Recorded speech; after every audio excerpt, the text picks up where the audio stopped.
Kiwi Yarns with Brodie Kane. Kia ora Stefano and welcome to Kiwi Yarns. Today's guest has a Grammy. He was also in Goodnight Nurse back in the early 2000s and has worked as a music producer and writer with just about every big musician you can think of. And the one that I'm thinking of is our very, very own Lorde. There's also like Taylor Swift. Yeah, you've worked with her. Yeah, no big deal.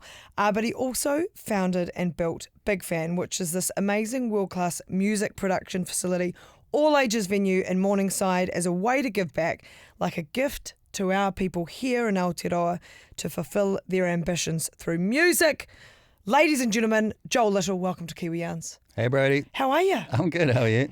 No, wait, I need to start that again. It's a genuine Kiwi Yarns, how are you? So it's the honest answer. Yeah, we do automatically just say good. Yeah, good, thanks. You, how are you? Yeah, no, but I'm good. Yeah? I'm good. Yeah, I'm busy and get a little bit flustered with the busyness sometimes, but generally very happy and good. I'm pleased that I'm like that as well. Do you, in the busyness and the chaos of your life, are you a calendar man? Like, do you live and die by your calendar? Do you live and die by a to-do list? Are you color coded? How does it work? Yeah, I am.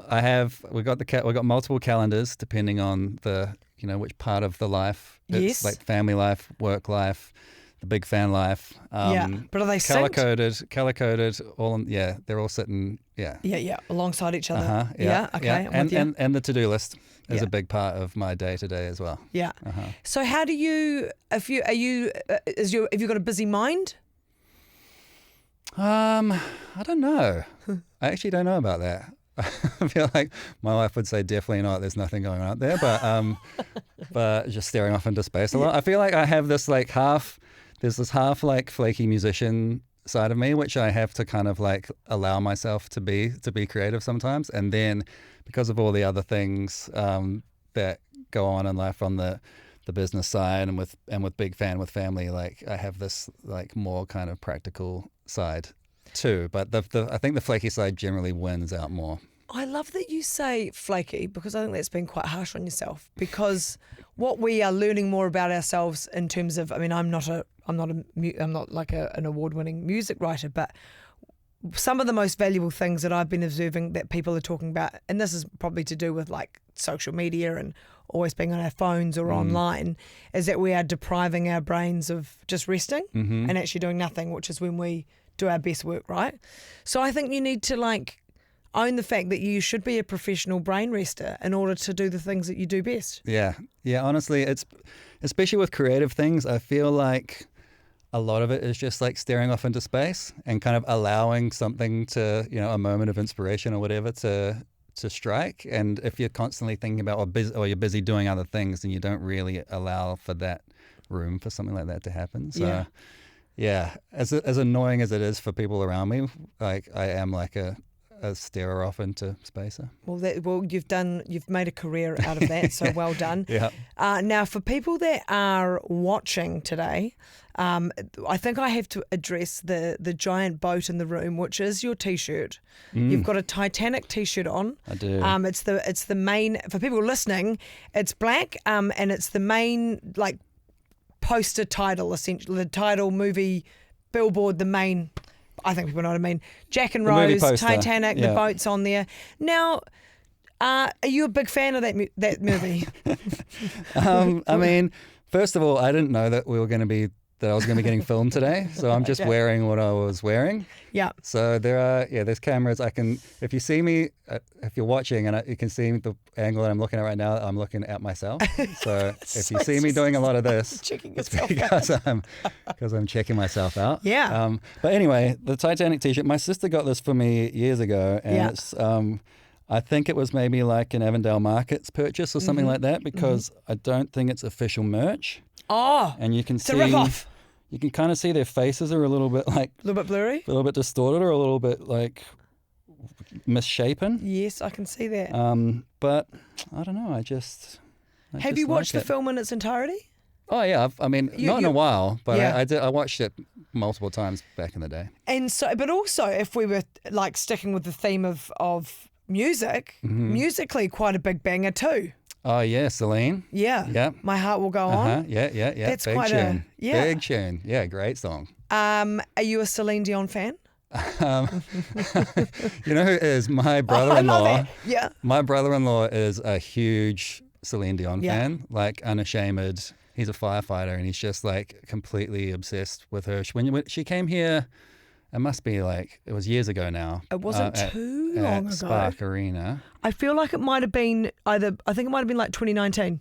Right. Ish. Yeah, that sounds about right. And we got him tickets, and he went and had the seats next to my manager, and my manager just like he did not stop singing the entire time. Oh, bless him. So he's a big Celine guy. Yeah. Yeah. Me, I think she's great. But You'll listen, but you don't go out of your way to go from I don't have album them, start to finish. No, I don't have any albums saved on my streaming services or anything like that. Yeah. But if one comes on, I'm listening to it. You're into it. Mm-hmm. Now, I do have a lot to geek out with you today. I'm very interested in so many things about your wonderful career, but I thought we'd start with some of your more, I guess, recent mahi, which possibly is still like described as a labour of love, probably still described as a passion project, probably the thing that gives you the most sleepless nights, which is your amazing Morningside studio. Big fan. Mm-hmm. And so this, as I said in the intro, which I think is something to be really proud of,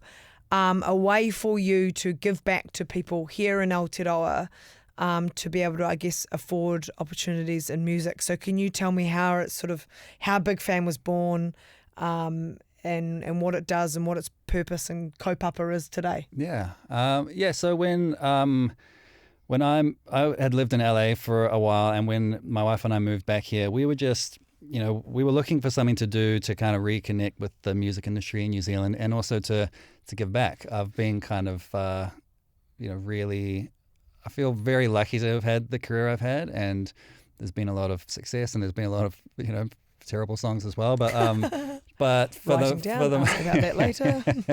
But I mean, for me, I don't think I would be where I am if it hadn't been for a couple of people along the way that kind of mentored me, or just said the right thing at the right time that kept me going. Or there's just moments I can pinpoint where, I was at an impressionable age or at a pivotal point, and somebody gave me the encouragement that I needed, or some advice, or an opportunity to play somewhere or do something. And I feel like if it hadn't been for these few little moments, who knows where I would have ended up. And so the whole idea with Big Fan was to create a space which is that, hopefully, for people. So we have 3 recording studios there. They all have the same speakers and microphones and everything that I use in my studio.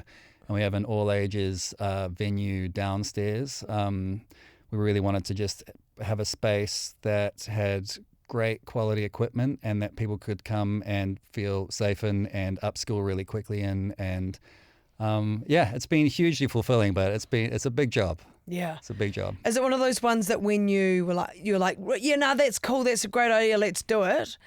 Were there times, and are there still times where you're like, I massively underestimated, or 100%. sort of, yeah? Yeah. I feel like we were super naive when we decided to do it. We were just like, it'll be cool, and we'll just make this thing, and then it'll just, I don't know, I hadn't really thought much further than that. Let's just make it this great place, and then we'll figure out the next part. And it turns out the next part is actually never ending. Yeah. And just goes, as long as if you want the place to be good and helpful for people, then you have to actually just keep on top of it and work hard at it. So it's been a real learning curve, but yeah, like you say, it's been super fulfilling. And I'm still, it's just a very different, like with me and my day-to-day work, I kind of, I'm used to dealing with an artist in the room and just trying to be creative with them and come up with something, or help, I can help encourage them to kind of bring out the best in themselves generally, or hopefully, that's part of my role is to do that. And so I feel like I'm quite good at that when it comes to making music. But at Big Fan, we have multiple people that work there, and we have a great, Savina that runs the place for us. She's incredible, but it's a charitable foundation, so we have a board, and I'm the chairman of the board, and I'm learning how to do that. And it's like, it's a whole thing. It's just all these jobs that are like, when do I get to be the flaky muso again? Yeah. Yeah. But, and also because that chairman of a board, there's governance, there's charitable trust, which means there's all that, like there's a lot of nuance to all of that, eh? And you got to do everything by the book, and there's a lot of like admin stuff and all of those kinds of things, which are super important and super boring. So I won't go into like too much detail. Well, we don't need to go through the board meetings and the minutes that you've got to that you've got to go through, but the idea of it being accessible to people, that's really important. I think in so many facets of us here in New Zealand, we punch above our weight, and music is also probably one of those spaces. But is it it is hard graft here to sort of crack into the music industry? Yeah, it's a small industry, and it is. I mean, I feel like there are more opportunities now than, when I first started, I didn't even know that being a music producer could be a career. I don't know how many people in New Zealand were really doing that as like a full-time job. And now over the years, things have kind of developed and it's become a lot more collaborative, and people are making careers out of, songwriting and production and having a lot of success. And with the internet, you can obviously reach a lot more people a lot more easily. But at the same time, it's always tough down here because we're small and local industry, there's only so much work to go around, but that's not to say that people can't have great fulfilling careers here. There might be some people, because I think we could and should explain it. What is the definition of a music producer? Okay. There are various versions, but generally the music producer is kind of tasked with the overall sound of the recording of the song. So like there's the songwriting side, which is like a good example would be like I Will Always Love You, the big Whitney Houston song, which was written by Dolly Parton. And so Dolly Parton had her version, which had a producer, which was like, we're doing this country version of this song and it's going to sound like this. And then when Whitney Houston decided to do her version, they had another person as the producer kind of reimagining it. So they're kind of doing the musical arrangement. They're trying to get the best vocal takes. They're trying to make sure that the artist is feeling comfortable and able to perform at their best and help them figure out what they want to sound like. And it's kind of like that's kind of the role generally speaking. There's a lot of nuance to it. Sometimes you're just like a bit of a psychiatrist and you're just kind of trying to help them, navigate through some of the artists have like some turbulent lives, and so it's kind of like it's helping them navigate through that, but also helping them express what they need to express at the time as well. So, and does that involve as well, honesty?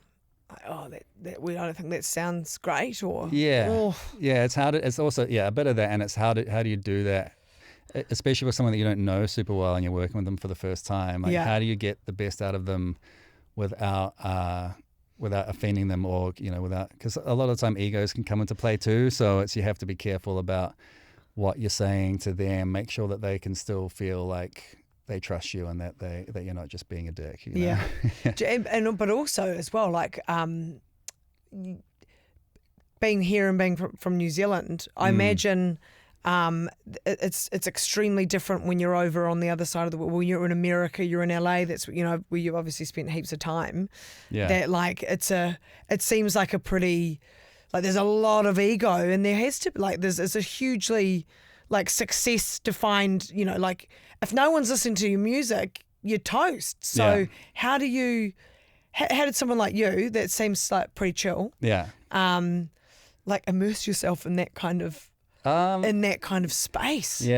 I feel like I just had to be myself, and then you find the people that there's so many different ways of writing a song, and there are producers who are way more kind of boisterous and loud and flamboyant and whatever than I am. And some people really love that. And then other people want someone who's a bit more cool, calm and collected and doesn't kind of get too worked up about things. I feel like the general kind of New Zealand laid backness has been really helpful for me, because I can be in a room with someone who is really famous and they're used to everybody being really weird around them and kind of freaked out. And then they feel like they can relax a little bit, maybe because they're not having to be this thing that people expect them to be sometimes. So there's a little bit of that I think has helped, but I don't know. It took me a while to figure it out. Like when we did that first Lorde album, I still hadn't done a lot of collaborating with people that I didn't know. And when I moved to LA, that's like the way that the industry, especially the pop industry, really works over there. Like you get thrown in a room with someone, you've got 6 hours, write a song, good luck, and then you kind of like, hey, nice to meet you. Like, tell me what's the worst thing that happened in your life, and then just write. It's like how do you kind of. I mean, it's not always that, but it's like you're trying to figure out, you're trying to have this conversation with this person. It's always really fun too. Like you're having a conversation with somebody for the first time, but you're trying to figure out what they need to talk about that day. Yeah. Like, so it's kind of can start somewhere really, really basic, and then you can end up down these really interesting roads. And a lot of the bigger, more successful artists are really good at just like being super honest right from the get-go. And there's this kind of like, general expectation of trust and that these things don't leave the room and that kind of thing. So you have to have integrity and just be a trustworthy person so that and have a reputation for that, so they know that they can be honest from the get-go. But yeah, it's a weird business. Yeah, that's like a pretty intense first date, eh? Yeah. And then you got to belt out a bloody song at the end of it. Yeah. You mentioned Lorde, obviously, that is a pretty massive time of your life, and Big Fan is just down the road from where you two recorded and came up with a song called Royals. Mm-hmm. Lots has happened between then and now, which we're going to get to. But first, Goodnight Nurse. Hey-o. Let's go there, because this is like early 2000s. Yep. What I didn't realise is that at the time, I hope I've got this correct, that you was like, when you formed Goodnight Nurse, you were tossing up between music and journalism. Is that a true story? Yeah, that's something that I've talked about before. I come from a family of journalists. Yeah. So my dad and my stepmom, both magazine editors back in the day, journalists for written books and done all sorts of stuff. And so we grew up around all of that. Like my stepmom was, she was the editor of, I think it was Women's Day or Women's Weekly, one of those when Princess Diana died. Yeah. And I remember like that day, like her getting the call, the crash had happened, but they didn't know, and her having to rush off because they had to like rush out, like a commemorative issue. Oh, yeah. So we grew up around that. And so I was kind of, when I finished high school, I was like, I feel like I could have done that. I don't love writing like that. I love writing like 3 minutes worth of like lyrics. But like thousands of words is just, I don't know, it kills me. So, but we were kind of like, we were just brought up with like really good grammar and all of that in writing. I feel like when I talk, I don't have good grammar at all. But like you're not the singer. No, but that was on the cards. I was like, I'm either going to go to music school or I'm going to go to university and study English. Yeah.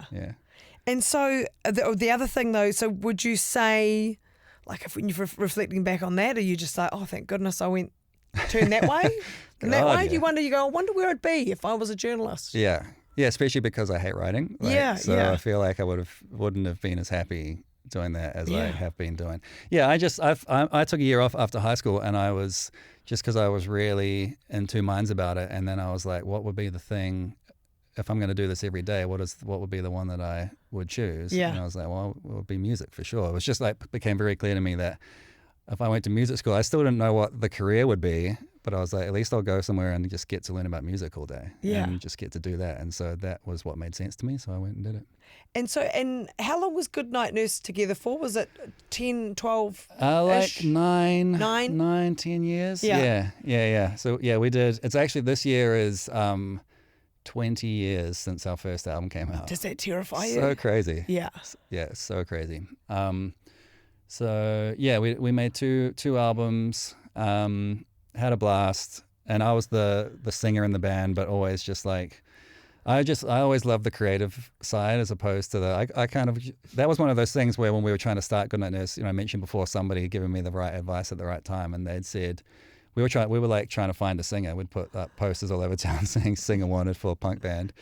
And we couldn't find one. And this guy, Arthur Basting, who was a mentor for me, he was like, why don't you just do it? And I was like, well, I can't sing.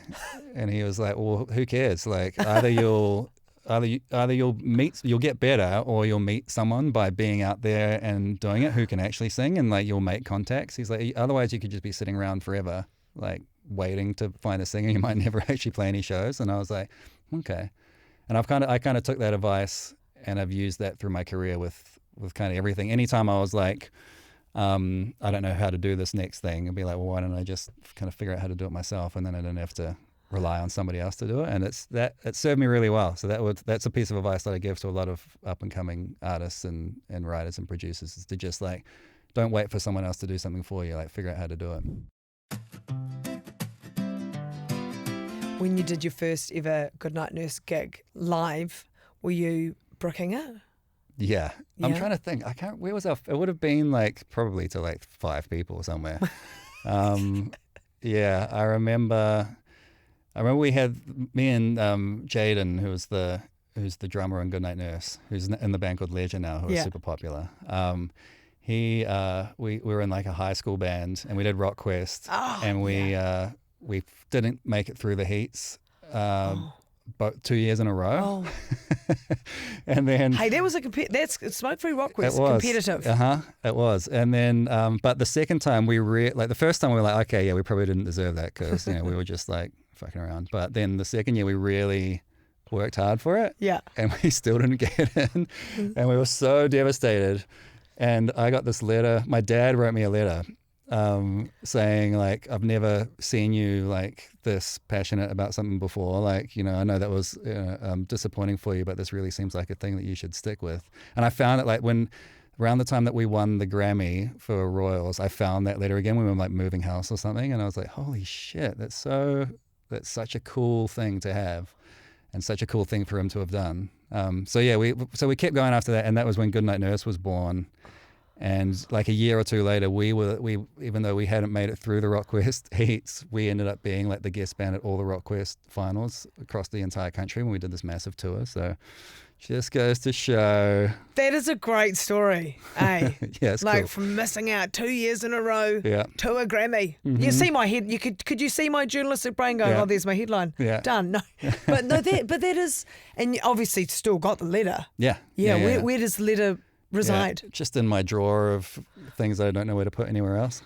Where does the Grammy sit? The Grammy is at the house in LA. Oh, it's in the house in LA. Okay, cool. Mm-hmm. Can I also ask, it's still Goodnight Nurse themed. Yeah. Was it a couple of years ago that the band got together and you opened for My Chemical Romance? Fantastic. Was that the one at Western Springs? Yeah. What was that like? Oh, so good. Yeah? Yeah, got the old band back together. Yeah, it was so fun. We, because that was, it was like 3 years ago. That was the year that I turned 40.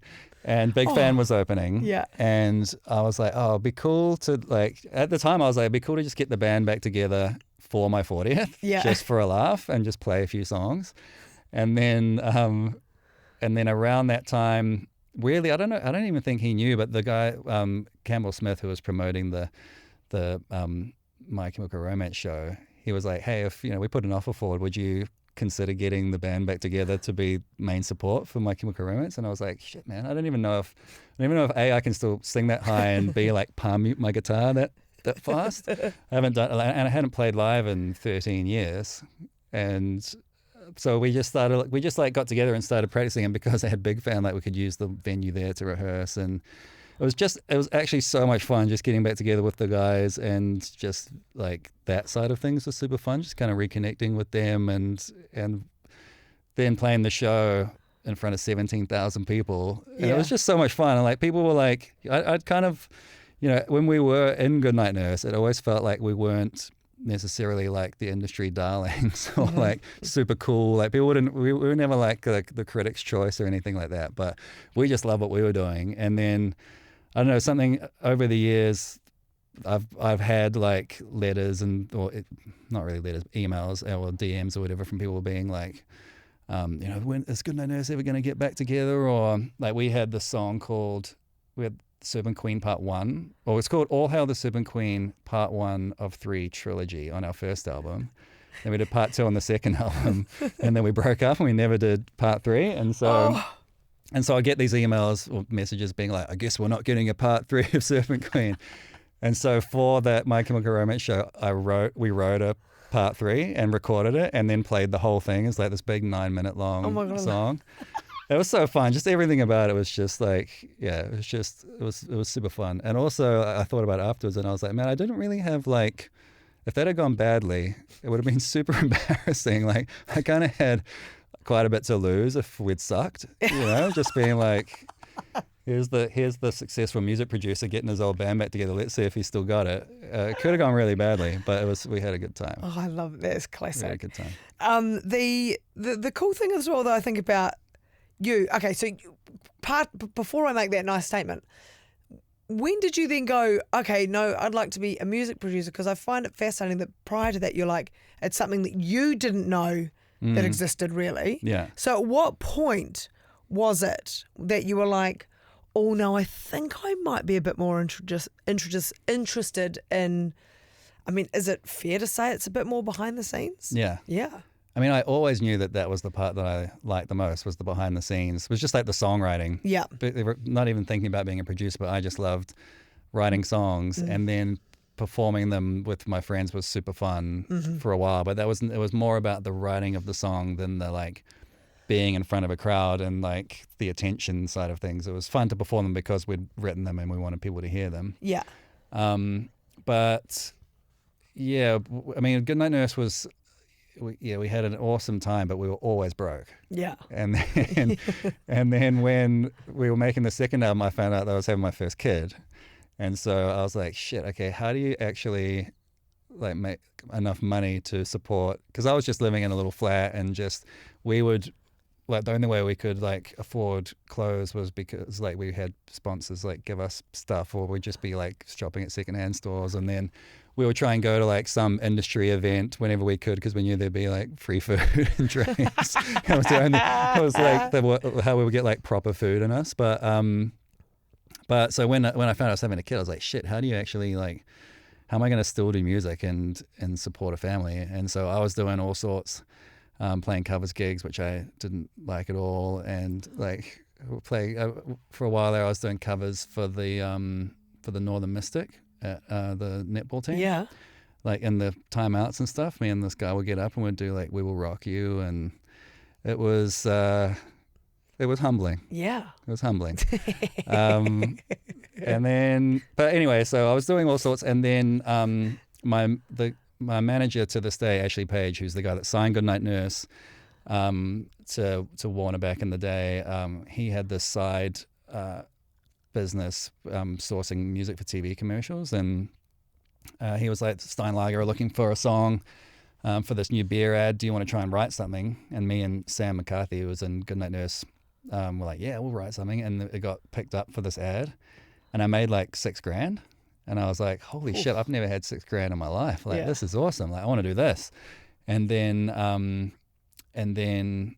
so I was starting to get more and more into that. And then, but always relying on Sam. He was the one that knew how to record. I didn't know how to do any of that stuff. So I'd come up with ideas for songs and be like, Sam, can you record this demo? Constantly harassing him.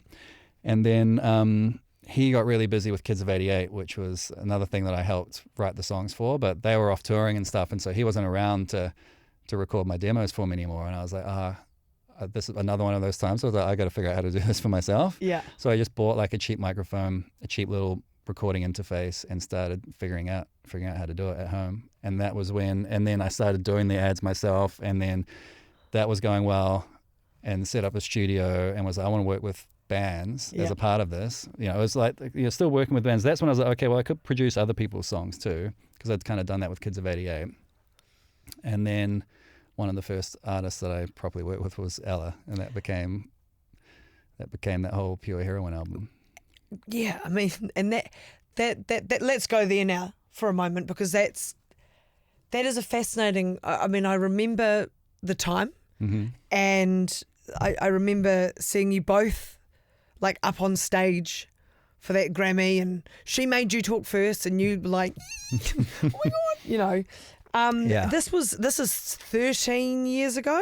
Yeah. Yeah. Started 2014. Yeah. Was when we won the Grammy. Yeah. So when you reflect back on that now, does it seem like a lifetime ago? No. No? It doesn't seem like that long ago. No, not at all.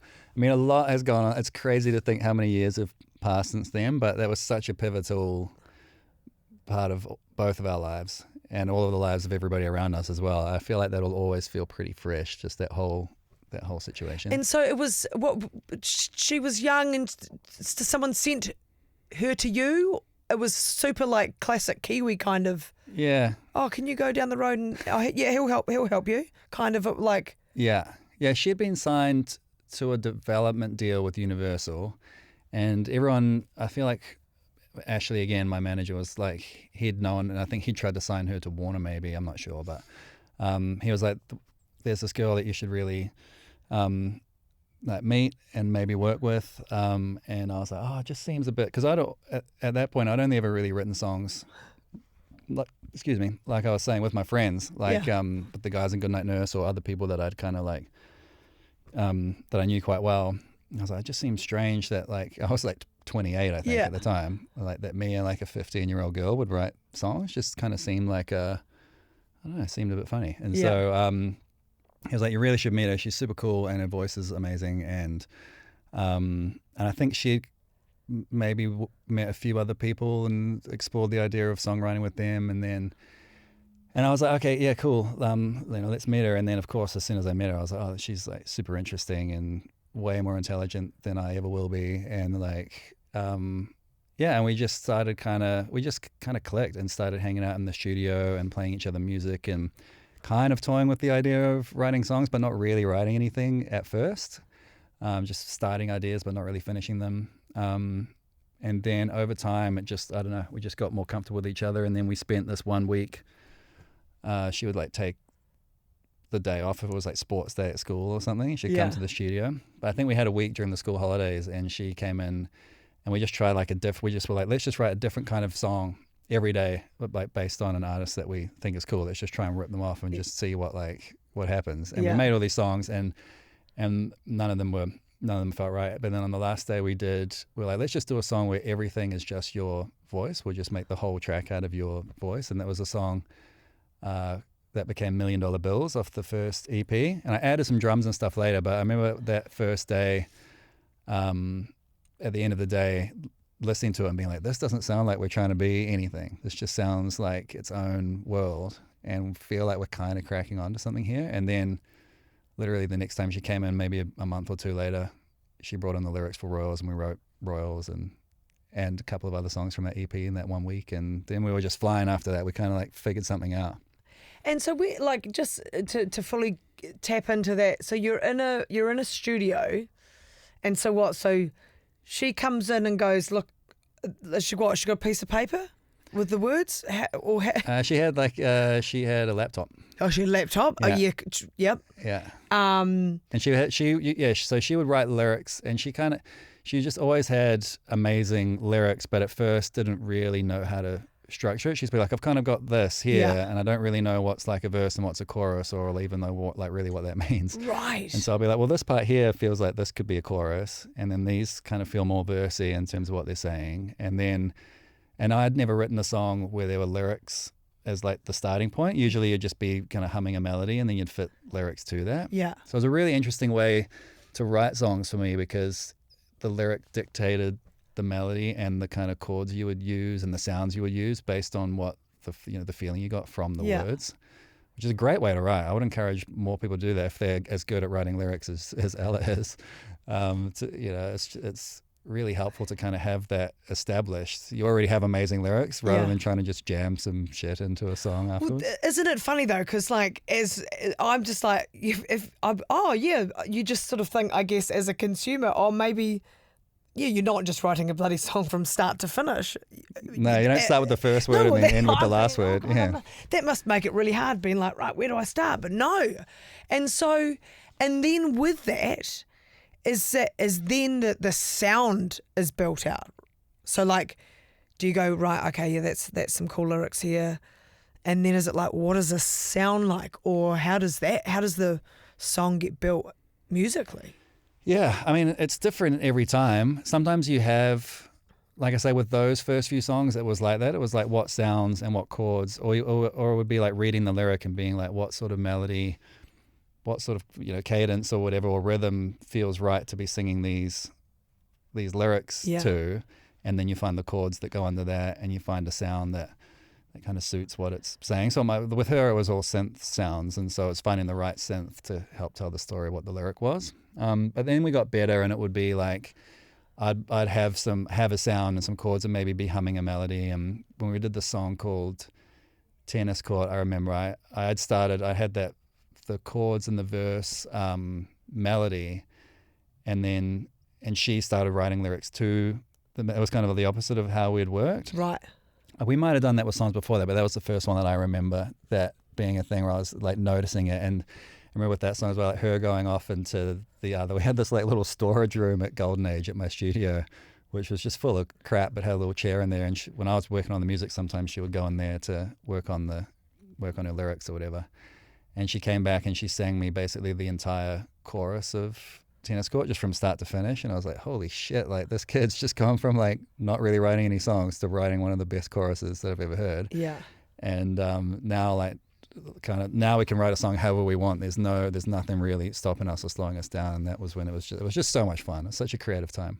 And so when you had to go up and get the Grammy, when you had to go up and get the Grammy, when you won the Grammy, but all around that time, so it seems like quite a wild ride, as you say, like not that long prior, you've like, I've got this $6,000 paycheck for a Steinlager ad. Yeah. Now you're on stage winning a Grammy. Yeah. Was there how did you like take all of that in, and that happening in a relatively, like, here's this young dude from New Zealand. Yeah. And were there ways to like that you were coping with that kind of level of patrol?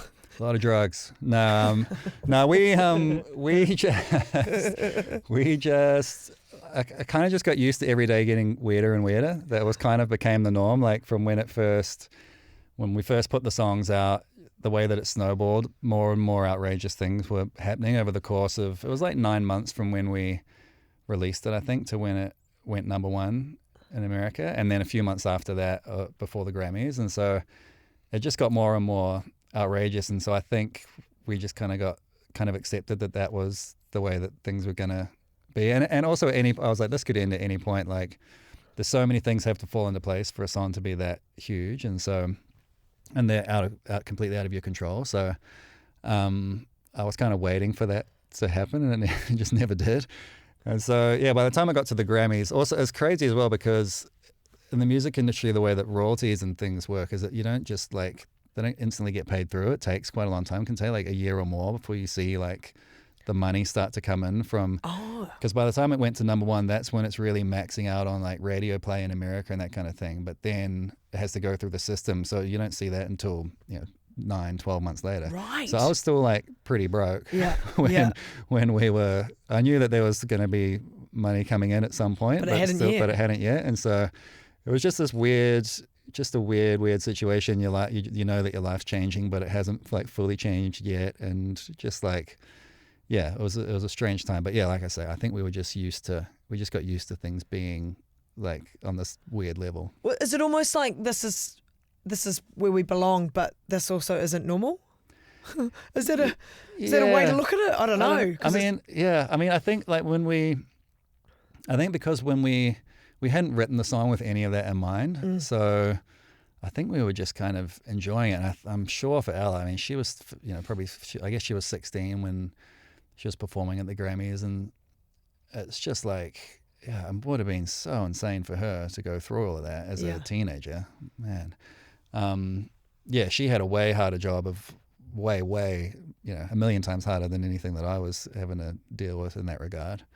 But we weren't expecting any success from it, and so I think I was just trying to enjoy it and just be like, this might be the only like successful song that I ever have, and I'm just gonna like try and be smart about it and enjoy the moment, and then just see what I can do after that. And then like you guys had great success together, which like, I mean, I guess or assume that is one of those creative and friendship relationships that like you'll hold dear. You can't put a price tag on that period in your life? Yeah, 100%. That's probably some of the most satisfying definitely some of the most satisfying work creatively that I've ever done and probably ever will do. It's just like, it was so fun, just such a fun time, and just sometimes you just click with people, and and cool things happen. Yeah. Well, it's because then there are sort of some other people, like I mentioned in the intro, Taylor Swift, Imagine Dragons, Niall Horan. Yep. There's another one. Yep. So I could go on. So when did people go, oh, have you heard about, like, how does it work? People are like, hey, have you heard about that Joel? Like, is he good? Is it like word of mouth? Like, how does it work to get you? Yeah. The way the industry works is that as soon as anyone has like the big hot thing, every record label A&R person like is trying to secure their jobs by like trying to get you involved with their artist. Right. It's this weird thing in the industry where they feel, especially in the States, they kind of have to, they try and get their artists in with literally every well-known producer so that they can, if it doesn't work, they can put their hands up and go, hey, look, we tried. They were in with everyone and the songs weren't good enough, not my fault. And they can't keep their job. Wow. But I guess my point is that the doors were kind of open for me when I went to LA, and then it was just a matter of me trying to figure out how I fit in, because I didn't feel like I was necessarily ready to be like a big time music producer. Like I said, I was still working out how to collaborate with people, and the first year or two that I was there, I was just like I was just going into songwriting sessions and being like, how do I do this well with someone that I don't really know? It took me a while to get good at it, and it wasn't until 3 years after all of the Lorde stuff that I had any like major success, which was in 1 year I did a big Imagine Dragons song and a big Khalid song. But yeah, it took me a while to kind of get to that point.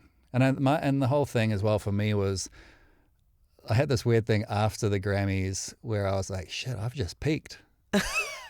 like what are the chances? What are the chances of me doing that again?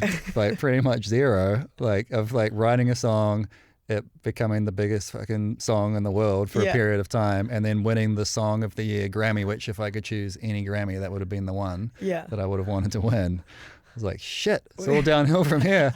And then I actually had like this weird like kind of like down buzz for a couple of weeks afterwards, and then I was like, well, what kind of got me here? And I was like, well, I was just trying to make songs that I liked, and trying to like make music that I thought was cool. And so I'll just keep doing that, whatever that means. And so for a few years there, I'd get asked to work with these big pop stars, and I'd be like, I just don't know if that would be a good fit. I don't know what I would do with them. Like, and my manager would be going, come on, like, please. I'd be like, nah, I just want to, like, I'm just going to do it just based off of my instinct of what I think is interesting. Yeah. Or if I think I can bring something like worthwhile to the table. Like some of those artists, you just, they make amazing pop songs, but it's not the kind of music that I make or listen to. So I'm like, someone that makes that kind of music and listens to that kind of music should be working with them rather than me. Like, I feel like it's almost a disservice to them to say yes if I'm not going to be as good at it as somebody else might be. So that's even, so you would you still do that? Like, I still do that now, yeah. So sure. you've had to reject people? Sorry, mate. Go down to old mate. He's better at that than I am, kind of. Yeah, and sometimes it's just the label asking, and they might not even have asked the artist yet. So who knows? But yeah, that's still. I feel like you've got to try, and the times where I've said yes to something and kind of known that it wasn't quite right, it's always been a massive punish. Right. So like try just because, and I'm like, I told you that I was like not going to be like. If someone else could have done that job way better and way more enthusiastically. So, yeah, I try and remind myself of that, Yeah. And so what was it like working with one of the biggest, if not the biggest artist in the world, Taylor Swift? Like, I can't kind of comprehend that in terms of I mean, she's incredible. She's just like one of the best songwriters of our generation, and is just like, I feel like if you're in the room writing with her, you're just kind of lucky to be there, basically. Like, she's so full of ideas and comes in with a bunch of great stuff already written, and for me, I feel like I was there to kind of help mold it and tweak it, and just like, yeah. She's also just like very, she knows what she wants, and she knows how famous she is. Yeah. She's like really good at knowing that people are going to find it quite weird, and being able to put people at ease. Mm-hmm. So at some point you're in there and you just kind of have to like, just remember that you're in there for a reason, and that you got to like do a good job. But that was so much fun. That was, yeah. And we only really spent like a couple of weeks total working together. And we wrote a bunch of songs on that Lover album. But yeah, that was one of those ones where when I first worked with her, she'd said, I've got this idea that I want to work on with you. And I just had a bunch of sounds and things that I was like, this could be cool. I feel like these could be cool I'll always do that before a writing session. I'll have like a bunch of synths or guitar sounds or drum sounds or whatever kind of pulled up and ready to go, so that I can make something quite quickly. And I was like, man, I hope these are the things that she likes. And then, yeah, she played me the song on guitar, and I was like, that's great. And just started building this track for it. And it just felt right. It was another one of those ones where it just kind of clicked really easily. And for whatever reason, we're just making cool music together. And the first day that we worked together, we wrote the song called Miss Americana and the Heartbreak Prince off the Lover album. And yeah, it was just all on from there. Yeah, see. And so are there times though as well where, like, as you've said, which is honourable, is that sometimes you might go, no, I'm not, I don't want to really, not I don't want to work with that person, but that might be too different to what I'm good at and stuff. Are there times, or have there been times where you're sort of in the midst of it and then something doesn't work out? I mean, that might be common in the industry, right? Yeah. Oh, we've hit an impasse. Yeah. Don't like that sound that you've brought. Well, Yeah. I don't like your song. I don't know. Like, do sure. they happen? Yeah, and there's also been times where I've been like, yes, I would love to work with that person. I feel like that we're going to work really well together, and it hasn't worked. Yeah. So you just never know. You kind of have to. It's all there's just so many different factors to it. It could just be someone is having a bad day, or like you're just not feeling creative, or you're a little bit burnt out, or you haven't had enough time to stare off into space, like I was mentioning earlier. You're not in the zone.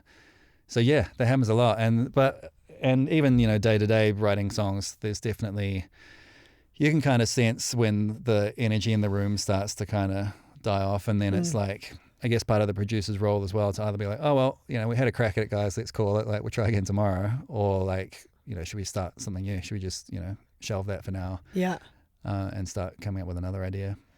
And that well, no, you said flaky for yourself, and we're not back. You can't say that your career has been based on being flaky, surely. Like, No. I was going to ask you, what makes you a good producer? Yeah. Oh, pretty flaky. Being flaky. I mean, no, I think when I say flaky, I just mean that's me when I'm allowing space to be the creative person who's, I mean, I'm sure you are a creative person and know a lot of creative people, and when they're in that creative mode, they're not necessarily as like organized or whatever as they 100%. might otherwise be. And Yes. so it's just like letting things be a little bit more chaotic when it comes to the rest of your life, in order to let the creative side through. well, it's having the brain space, right? It's like actually, what do they always say? You should jump into a shower and let the water just not wash you away, but wash upon you for at least a minute. Yeah. Before you activate your shampoo and conditioner and Right. whatnot. Do you do that? No, I didn't know that was the well, thing. just Okay. to like You do come stand up with- there, Yeah. let that hot water over you and just chill out. Yeah. I mean, a shower is one of the more common places to come up with song ideas. Singing in the shower. Mm-hmm. Yeah. Yeah. What are the other things that you like to do to really lean into your brain breaks, aka be the fabulous flaky self that you are? I mean, it's. I feel like it's just clearing space in that calendar, and just allowing. Like, I feel like if I have a day where I have to do a bunch of more business-related things, that I'm almost better off not trying to work on creative stuff that day. Like switching to that side of the brain can be kind of hard, and sometimes you just have to do it anyway, and you make it work. But I feel like the best days are creatively when you've just kind of like you're just kind of mucking around. It's like a job of just playing around with stuff and being able to like jump on a keyboard here or pick up a guitar or just be like sitting around and listening to music and finding something that kind of feels inspiring or like.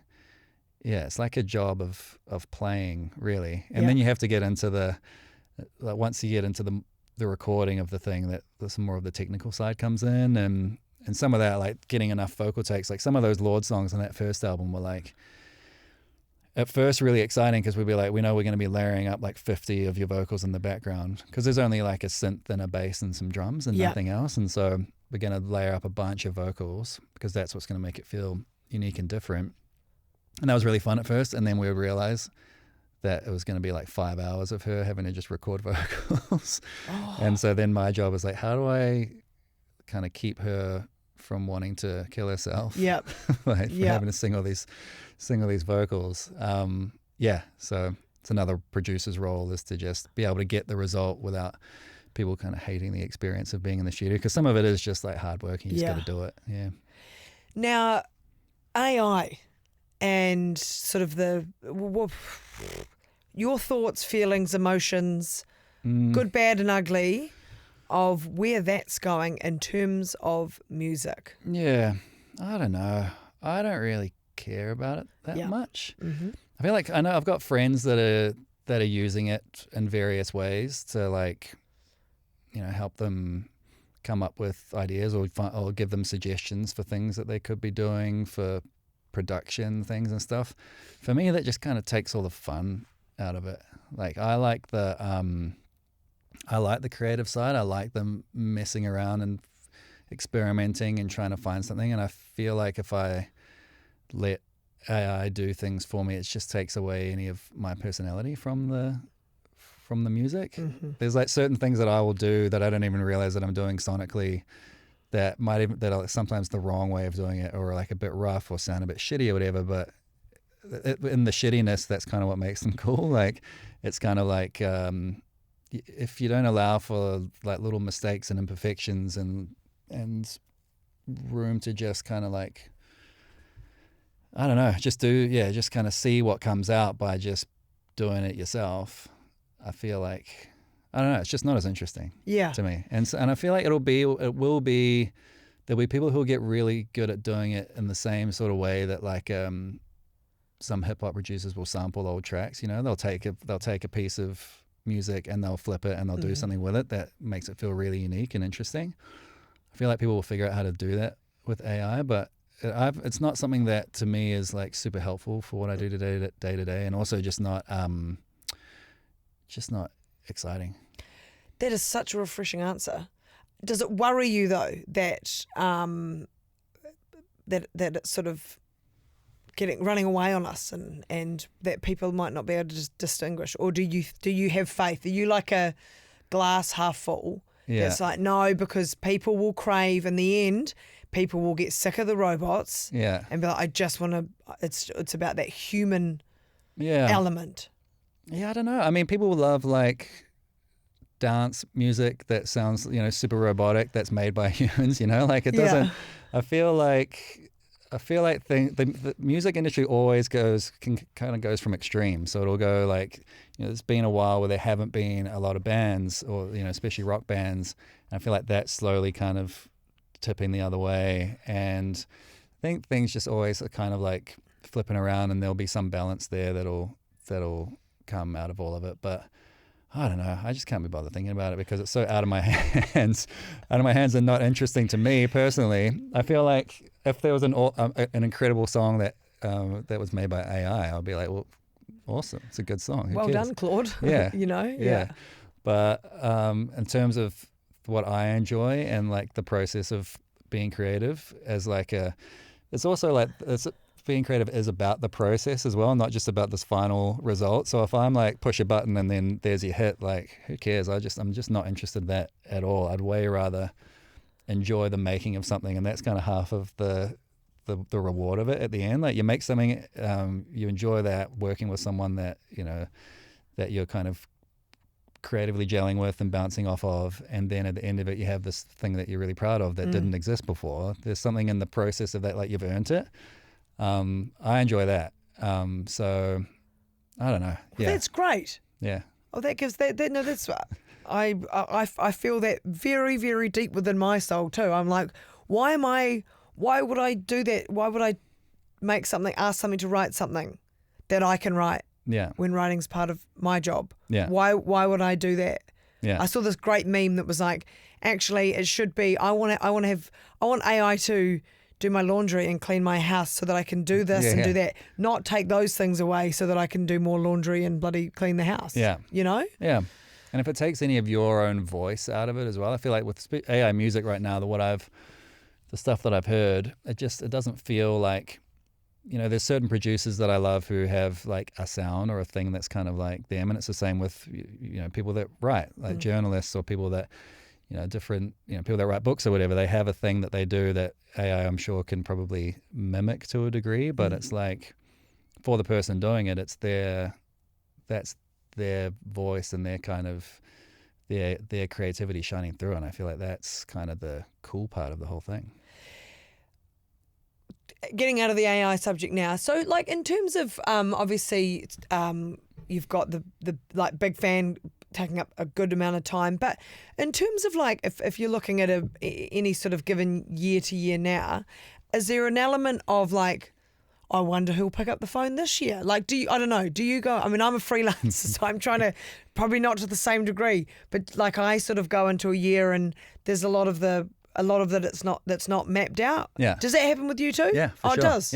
Yeah, for sure. Especially because I'm living here now and have been living here for a long time, but I was traveling a lot more, but we've got our third kid now and she's still small, and we've got two older kids who I love dearly, but who are teenagers and who, they don't necessarily want to hang out with their dad all the time. But do they not think you're cool? I mean, they're just like anyone thinks that their dad is cool, which is not very. Okay. Sweet. But they. I mean, I love them, but we also have a 5-year-old who is obsessed with me, so I like being around for that. Yeah. And so I'm traveling less, and that just means in terms of like doing full projects, I'm not in the States enough to like be there for a whole album. So I'm just kind of enjoying just doing bits here and there, and then hanging out with the fam, and then making sure that big fans, going from strength to strength. Yeah, and obviously though the family piece was a big part of like bringing the kids and them having time to grow up here in New Zealand versus living in LA. Yeah. We moved over with the two older kids when they were 3 and 5, and so they went to elementary school, and they had a bunch of fun. They still got friends over there, and they still love going back over. But all of our families here, and my wife and we both love growing up in New Zealand, and we wanted our kids to feel like they were New Zealanders and to have that same experience. And LA is a weird place, as you kind of, especially when you're in the entertainment industry, and it's I don't know, it's just a little more, it's a little less like reality. And so we wanted them to feel like it's cool for them to have some of that experience and get a little bit of that American confidence.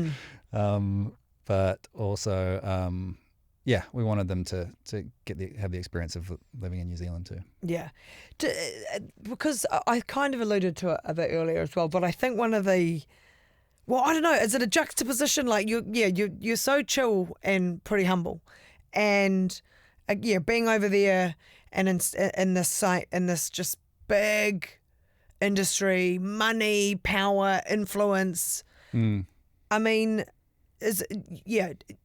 you've obviously done well at being able to be in there, but also, stay true to yourself. Yeah. But have you found, I don't know, have you found that being away from it has made you a better producer, or do you, like, was it just, no, let's bring the kids home, like a hard life to sustain over there, or? Yeah, I mean, I feel like first of all, I definitely think I do have an ego. Oh. Like, I think I think I'm really good at what I do. Yeah. But I also don't think that makes me like a better person than any other person. Mm-hmm. I'm just good at this one particular thing. Suck at a lot of other things.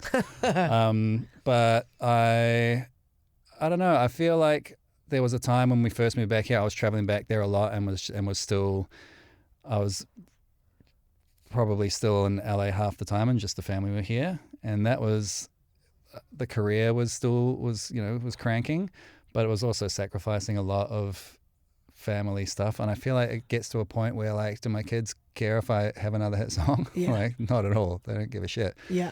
They just want me to be around. And so to me, that's way more important. Like, when I look back on life, like, was I able to get the right balance of doing the thing that I love to do and feeling like I'm pushing myself enough at that, and also just getting that fulfillment from the other side of life as well, which is the more important side, the family and that kind of thing. I love that you said that you're really good at what you do, because I think that's awesome to be able to say that. If you had to, not going to make you do it like this and as cheesy as it sounds, but what does, like, if you were putting your CV out there, which I dare say you don't have to, do you have a CV? No. I don't know. Yeah, there's not. I've never had a proper job in my life. I was going to say, when was the last time you had to bash out a bloody cover letter? Yeah. To Taylor. Hello. No. But, like, what is it, like, if you're thinking about the skill set of you, what is it that makes you a good producer? I think it's like maybe just a taste thing in terms of, like, knowing what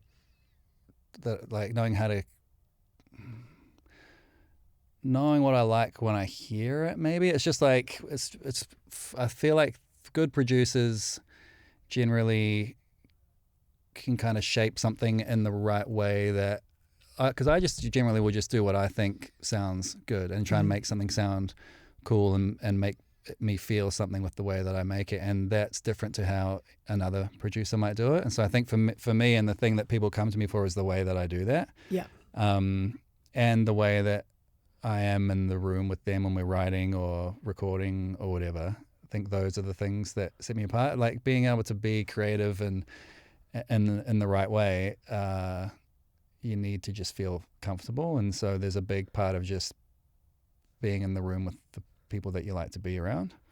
So that's probably the biggest strength. Yeah. Probably the way that I hear things maybe is just different to the way some other people would hear things. So I'll make choices based on that other people might not make, that sometimes makes for a great song. Sometimes I ruin it, but I've made enough.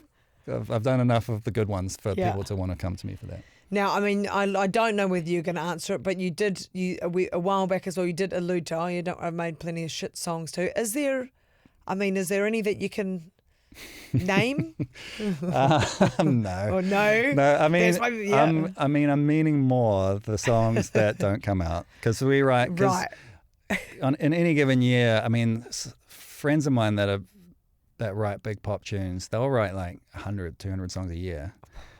More sometimes. I don't write that many, but, like, I definitely write my fair share of duds in between the good ones. But that's kind of the fun too, is it's like you kind of have to go in each day being like, I've said this before, but it's being like, today could be the day that I write the best song that I've ever written. Yeah. Because it could be. You never know. And then usually it's not. And you go, well, that wasn't it. But tomorrow could be the day. And you just kind of keep going. I feel like that's the mentality many guys have with golf. Right. Like, more often, no, sorry, that's like most days, a lot of days, you're not going to Tiger Woods it, but one day it's one shot. Mm-hmm. And guys always talk about, you should have seen this one shot out of the whole 18 holes. What? Yeah. Yeah, exactly. The one that brings you back. Yeah. Yeah. It's just very, like that. very similar to songwriting. But yeah, I mean, it's just like, you can't expect them all to be amazing, but you just, like, you just kind of keep at it, and then every now and then you get one. Is there one that you're most proud of? One song that I'm the most proud of? Yeah. I don't know. I mean, Royals would be an obvious choice, just because of because of how much it changed everything for all of us. Yeah. And it was really fun. That was just a really fun creative period making those songs. I'd probably say that. And like this is probably quite a sort of a rogue. Wow. No, I'm going to ask it. What is the one song that whenever you hear it, that it'll get you up to dance? To dance. I'm not a huge dancer. I don't know. A song that I would get up and dance to. I mean, or just really gets your toe tapping. A song that I love is "Goodbye Yellow Brick Road" by Elton John. I love that. I love the melodies in that song. That's the song that'll get me like kind of howl singing. Yeah. Or I try and like sing along to it because I can't do it, but I'll still give it a crack. Yeah. Have you met Elton? No, Oh. I haven't. Oh. I haven't. Yeah. I'd love to. Yeah. Have you seen him perform? Yes. Yeah. Yeah. Unreal, eh? Yeah, so cool. Yeah, Actually, such a legend. He turned up on stage somewhere the other day and belted that out. So it was something that I can't tell you. This is a terrible story now because Mum sent it to me and it was on social media. Yeah. He surprised a cast of. Anyway, that's a cool story. He sang "Goodbye Yellow Brick Road." Yeah. Cool. So I think he's unreal. Yeah. And do you also like this? Are there people that you go, I'd love to work with that person, or God, it'd be cool to work with it? Have you got any of those? I don't know. I feel like I get asked that and I don't have a good answer for it. I feel like to me, I would love to find. To me, it's like about the character of the voice of the person. Like I feel like that. There's probably pure like half laziness on my behalf, but if someone's voice sounds really unique, it's almost like the producer's job is half done because they've already got this thing that's setting them apart from everybody else. And so I'm always on the lookout for a new. I'd way rather have somebody with an interesting voice that doesn't sound like anybody else than have somebody with an amazing voice that like is just sounds like a generic amazing singer. Because there's so many people are really good at singing, but not that many people just have a voice that instantly sets them apart. Like when you hear a Lorde song, you know it's Lorde. When you hear a Khalid song, you know it's Khalid. Like you hear a Noah Khan song, it's Noah Khan. Like these guys just have like a very specific thing to them, and I feel like as a producer, that's really fun to work with. So, So my thing at the moment is trying to find more people like that. Yeah.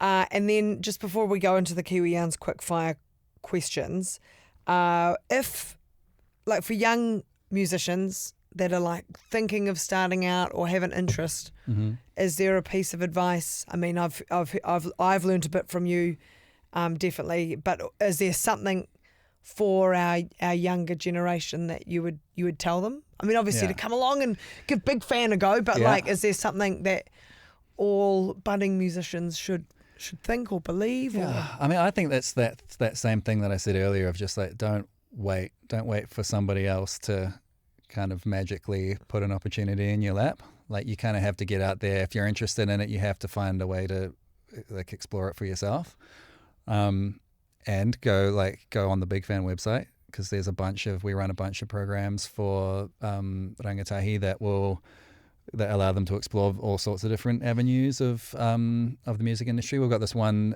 at the moment called New Fans, which is we're trying to just create more of an all ages show community in New Zealand, and so we're putting on a bunch of all ages shows that are promoted by young people with young people playing, and that are there's opportunities for people to get young people to get paid to be the lighting person or the tech or so it's like all paid roles for everybody, but just trying to get a bit more. I feel like that was a thing for a few years there that was kind of lost post-COVID, where people hadn't had the experience of going to gigs when they were teenagers and realizing how fun that was, and and meeting people and making friends and like building a bit of a scene.